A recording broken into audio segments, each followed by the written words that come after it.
Good morning po sa atin lahat. Ngayon ay magkakaroon tayo ng general meeting at marami tayong mga good news, maraming mga bago sa Hyacinth.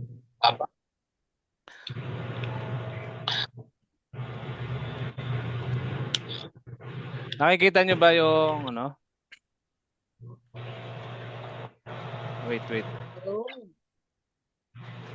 Nakapasok si Amparo. Thank you. Cavite. Cavite nga ba guys niya? Apo sir, yung PowerPoint nakikita namin. Nakikita na.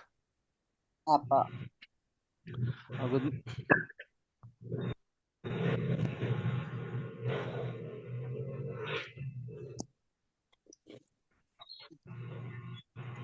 Good morning ulit sa lahat. Ngayon ay magkakaroon tayo ng general meeting. So, ang gagawin natin, ako muna magpipresent. Tapos, mamaya, pwede kayong magtanong or question and answer. Pero kung sa tingin nyo, importante yung tanong nyo, okay lang, sige. Pwede nyo itanong habang nagkasalita ako. Kasi meeting naman to eh. And naka-record siya para dun sa mga hindi makaka-attend. Ngayon, madlalaman nila yung mga pinagmitingan natin. Siya nga pala, malinaw ba yung audio ko? Apo sir. Okay, sige. So sisimulan natin this next month, August 2025, magkakaroon tayo ng mga bagong products. Puro sabon ito. 6 na bagong mga sabon. Wow. Unang-una, ang bleaching soap. Actually, ito yung ginagamit ko ngayon. Kakaiba ito kasi meron siyang micro-peeling. Hindi siya yung magbabakbak na kita mo. Talaga hindi mo siya napansin.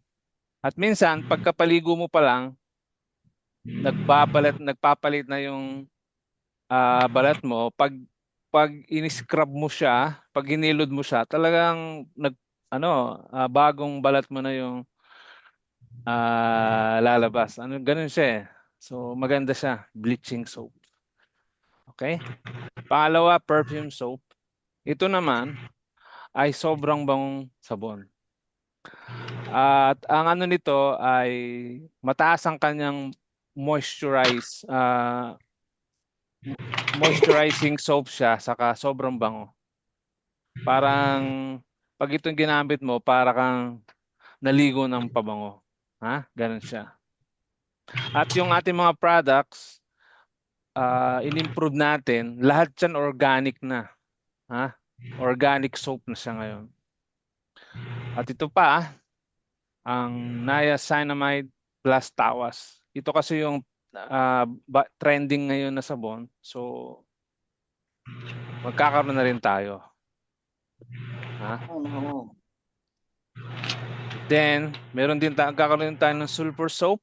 Ito naman yung sa mga may mga problema sa balat. Ha? Yung may mga Sema. oh,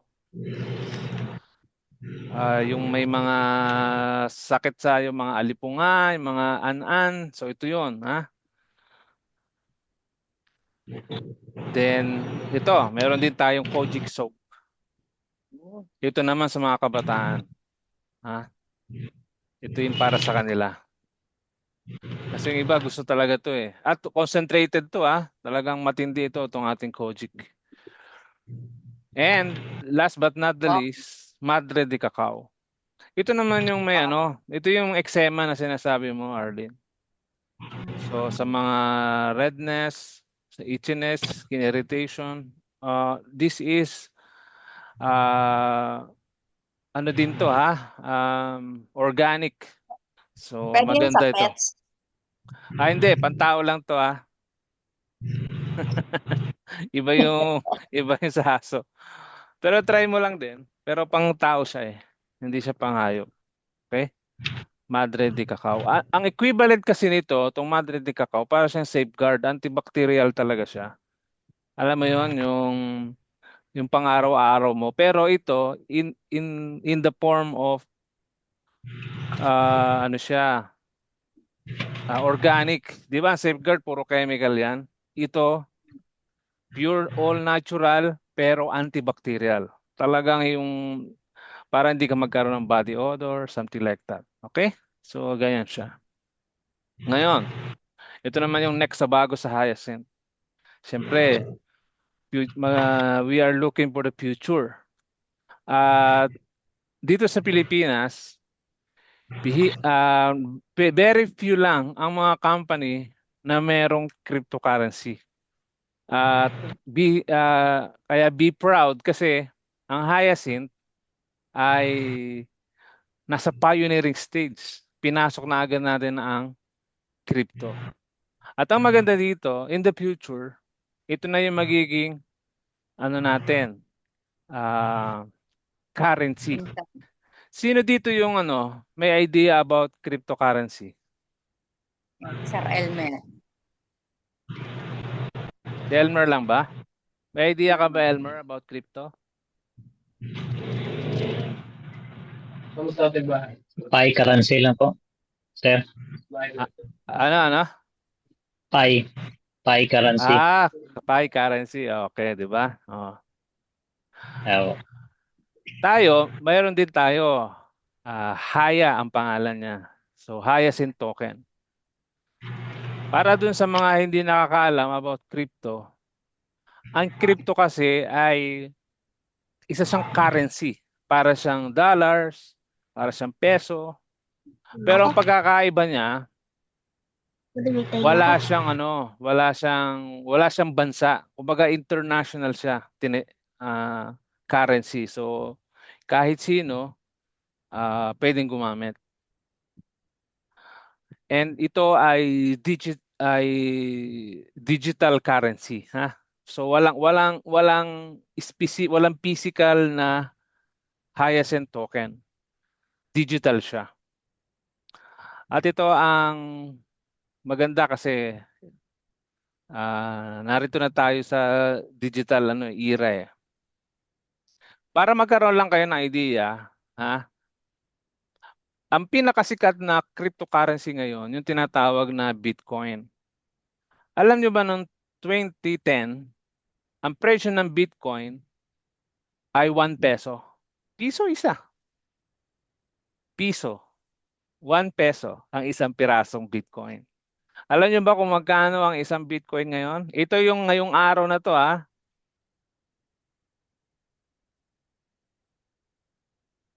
Ang isang Bitcoin ngayon ay 6.7 million pesos ang isang piraso. So kung meron kang kung noong 2010 bumili ka ng 1,500 Bitcoin, ang pera mo na ngayon ay equivalent in pesos ay 1 billion pesos. So ganun siya katindi. Can you imagine that? Noong 2010, ilang taon lang yan, no? Ha? Almost 15 years pa lang ang lumipas.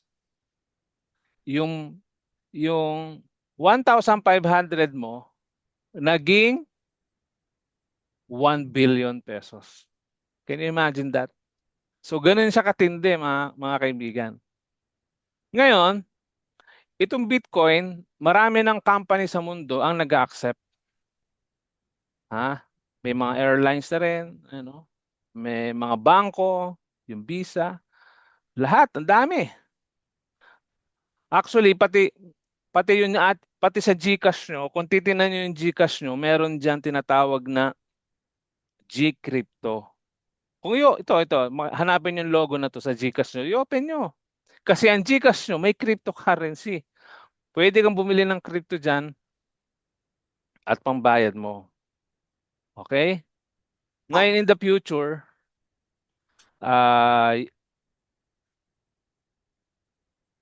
ngayon, ito, after ng ating meeting, pwede nyo na subukan to.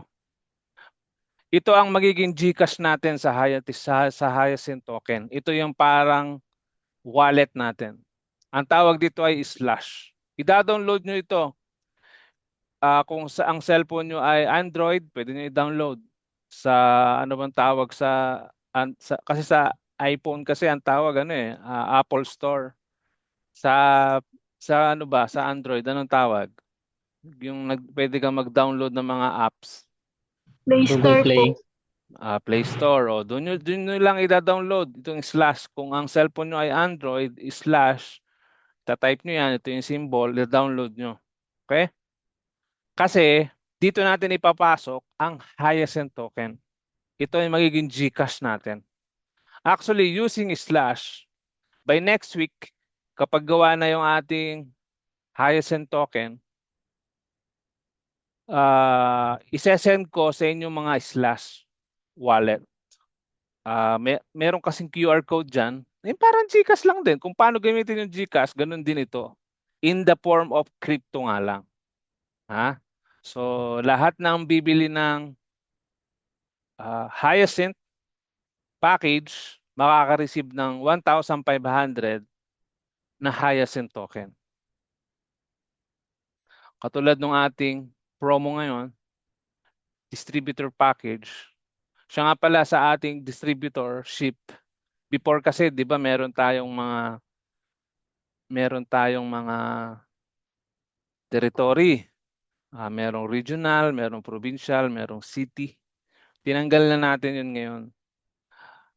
Distributor na ang tawag sa lahat ng bibili ng distributor package. Pero meron pa rin tatlong presyo na gagawin tayo. Presyo na pang SRP, presyo na pang dropshipper, at presyo na pang distributor.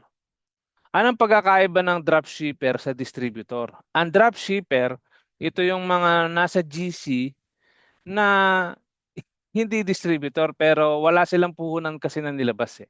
Yun lang ang pagkakaiba. Pero pwede pa rin silang magbenta ng Hyacinth products. Pero itong distributor, mas malaki ang kita kasi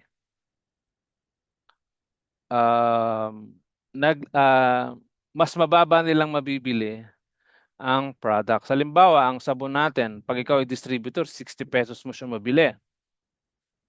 Ang SRP ng sabon natin, lahat ng sabon pare-paresa ng presyo, 100 pesos ang presyo. Ngayon, kung ikaw ay dropshipper, 80 pesos na lang. 80 pesos. Pero pag ikaw ay distributor, 60 pesos mo siya mabibili sa company. Ngayon, ang distributor package natin, 5,000 talaga siya. Kaya nga meron tayong promo ngayon. This will run until 1 month ito. 1,500 na lang. At ito ang matindi. Siyempre, ang marireceive mong package ay worth 1,500.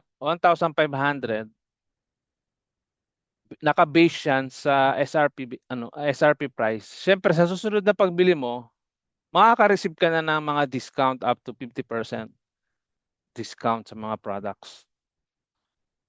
At ito yung pinakamatindi na pag bumili ka ng package, libre ito. Ibibigay lang ng company. Bibigyan ka ng worth 1,500 na Hyacinth token. Isesend namin yan sa iyong wallet, slash wallet mo. Ha? Yun siya. And of course, magkakaroon din tayo ng mga rewards, mga gadgets, travel, or even Hyacinth tokens, pwede tayong mamigay. Ngayon, meron tayong twist. Meron tayong tinatawag na mystery box. When you avail distributor package, you will receive a mystery box containing products worth of, actually tinaasan ko na to worth of at least 1,700 up to worth 3,000 pesos. So ang binayaran mo lang ay 1,500, pero ang product na ma-receive mo, minimum 1,800 worth of products based on SRP. Saka pwede pa siyang up to 3,000 pesos. At tulad ng sinabi ko, ang pinaka maganda dyan, itong Hyacinth tokens. Na makukuha mo lang ito kapag bumili ka ng distributor package. So yun siya. Ngayon, may magtatanong sa inyo, Remember yung Bitcoin kanina? 15 years ago, ang presyo ng Bitcoin, 1 peso. 1 peso. Ngayon, kung bibili ka nitong package, o sabihin na natin, kasi 15 years yun, masyadong matagal eh. O sabihin na natin by after 3 months, ang presyo ng Hyacinth token, 1 peso ang presyo na lang niya. After 3 months, naging 1 peso ang presyo. Sa bawat isang Hyacinth token, 1 peso. O di parang lumabas na libre na lang yung distributor package mo. Nagets mo? Halos libre na lang. Kasi nagbayad ka ng 1,500 pesos, tapos binigyan ka ng Hyacinth token, sa'yo yan eh. Ang magiging worth niyan after 3 months, sabihin natin, piso ang isa. 1.5 yan. Pero I suggest, wag mo munang ibenta. Patagalin mo lang kasi ganito kasi ang mangyayari. First week of September, yung Hyacinth token, ililist ko yan sa mga exchange worldwide. So mabibili yan ng mga tao na hindi member ng Hyacinth community. As in, mga traders ng crypto, i-open ko yan sa public. So maraming bibili. At ang mangyayari niyan, doon na magsisimulang tumaas yung presyo. At ang maganda dyan, nakabili kayo habang yung Hyacinth token ay napakamura pa. Ngayon, ang tanong, Sir Eman, pwede ba kami bumili ng Hyacinth token? Yes, pwede kayong bumili. Siguro by August, pwede na kayong bumili. Kasi parang naliliitan ka sa 1.5 eh. Gusto mo, ang Hyacinth token mo nasa 50,000 or 10,000 man lang. Or 100,000. Pwede yan. Pwede kang bumili. Using yung Slash wallet na binigay ko sa inyo, pwede kayong bumili. Galing ang pambili sa GCash nyo. Ituturo ko yan by next week kung paano gamitin yung Slash. Kaya kung papansinin nyo, dito sa distributor package na to, halos libre lang ito. Halos libre lang. Kaya ang goal natin, kaya maswerte kayo kasi magiging historical to kasi nandito kayo nung ang Hyacinth token sinimulan natin. Kasi kayo ang unang makakabili ng napakamura. Paano kung umabot yung ating Hyacinth token ng 10 pesos ang isa? Abay kung naging 10 pesos yan at meron kang 1,500 na haya, 15,000 yan. Tama ba? Oo, tama, 15,000. Kung meron kang 100,000, abay 1 million yun. O, di ba? Kaya yan siya. So ngayon, siguro yung mga hindi pa ah, gaanong kabisado ang crypto, medyo nalilito kayo. Ngayon lang yan, sa mga susunod na araw, ituturo ko sa inyo paano gamitin yung Slash. Ang mahalaga, pinaka-importante, ma-avail mo itong token na to. Okay? Ngayon, meron tayong isang strategy na ituturo sa lahat. Tandaan natin na wala na tayong MLM. Wala nang encoding code. Purely direct selling lang tayo. Benta-benta, saka invest. Kasi meron tayong Hyacinth eh. Ngayon ang tanong, paano ba kumita ng 1 million sa Hyacinth sa loob ng 2 taon? At ito nga yung ating strategy na gagawin. Kailangan meron kang 100 na regular customers. Customers to ibig sabihin, hindi sila distributor. Customer na ang bili sa'yo ng sabon, 100 isa. Kailangan kumuha ka ng 100 regular customers na bibili sa'yo ng sabon buwan-buwan. 10 sabon buwan-buwan. So, bawat isa sa kanila, 10 sabon buwan-buwan ang bibilin. In 2 years, milyonaryo ka na. So, yan lang yung ating simple strategy. Ngayon ang tanong, Sir Eman, gusto kong, paano kung naka-recruit ako? Itong good news. Paano kung bukod sa customer, gusto niyang maging distributor? Paano kung liliit ang kita ko kasi yung na dati kumikita ako kasi pag ikaw ay distributor, mabibili mo ang sabon ng 60 pesos.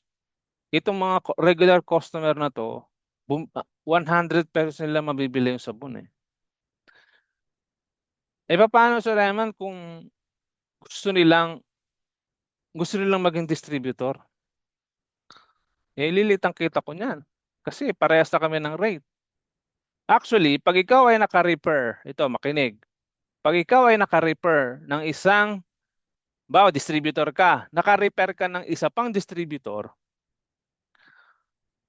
ang presyo ng distributor natin ngayon, 1.5. Naka-promo yan, hindi yan laging 1.5.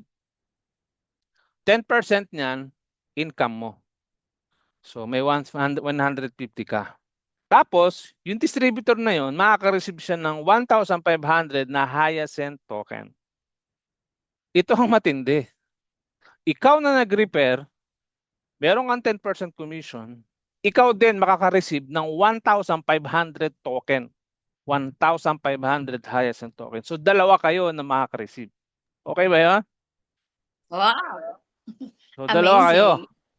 Kaya makakaipon ka ng maraming Hyacinth token dito nang hindi mo binibili. Basta recruit ka lang ng recruit. O, di ba? Nag-i-invest ka ng Hyacinth token nang wala kang nilalabas na pera. O, di ba? Kaya very powerful yan.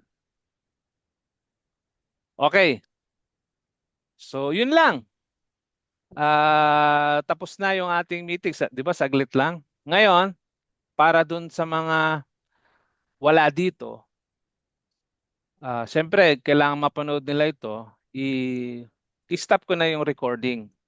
Tapos, pwede na tayong mag-question and answer. Okay?